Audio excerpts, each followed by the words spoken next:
Sir ഇങ്ങനെ പോയി കഴിഞ്ഞാൽ എന്താവും സാർ സ്ഥിതി? ഇതിനൊരു കർശന നടപടി എടുത്തേ പറ്റൂ.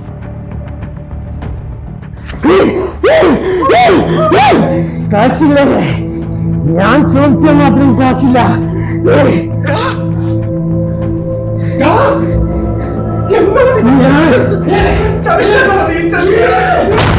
സാറേ, ഈ ആഴ്ചയിൽ തന്നെ 3 or 4 കേസായി.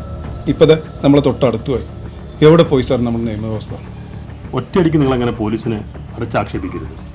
ഞങ്ങൾ ജോലി ചെയ്യുന്നത്.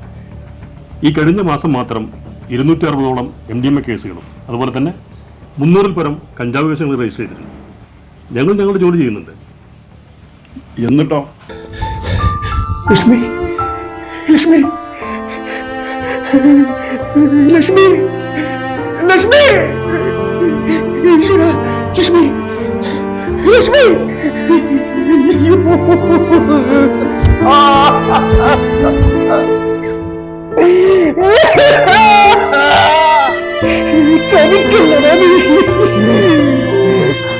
കാശ് ചോദിച്ചാൽ തരാത്ത അമ്മമാർക്ക് ഇതൊരു പാവമാവട്ടെ.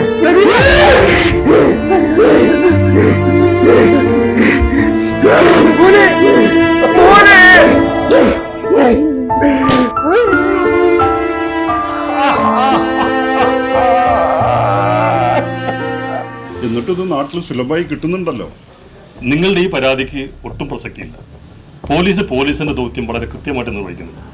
പക്ഷെ ചില ഓപ്പറേഷനുകളിൽ പൊതുജനങ്ങളുടെ സപ്പോർട്ട് വളരെ അത്യാവശ്യമാണ്. അതിന് ഏറ്റവും വലിയ ഉദാഹരണമല്ല സാറേ കഴിഞ്ഞ കൊറോണ കാലം. ഒരു രോഗിക്ക് രോഗം ബാധിച്ചു കഴിഞ്ഞാൽ സമ്പർക്കം പുലർത്തിയവരെ റൂട്ട് മാപ്പ് തയ്യാറാക്കി നമ്മൾ കണ്ടുപിടിച്ച് കൊറോണ തുടച്ചു മാറ്റിയില്ല. ഇതും അതുപോലെ ചെയ്തോളൂ സാറേ. ശരിയാണ്.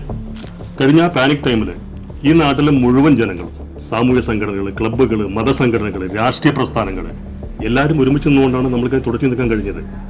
അതേപോലെ ഈ ലഹരിക്കെതിരെ ഈ നാട്ടിലെ മുഴുവൻ ജനങ്ങളും ഒറ്റക്കെട്ടായി നിന്നു കഴിഞ്ഞാൽ തീർച്ചയായിട്ടും നമുക്ക് ഈ സാമൂഹ്യ വിരുദ്ധ പ്രവർത്തനം അവസാനിപ്പിക്കാൻ കഴിയും.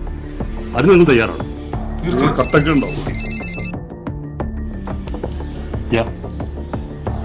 Yes sir. ഓക്കെ,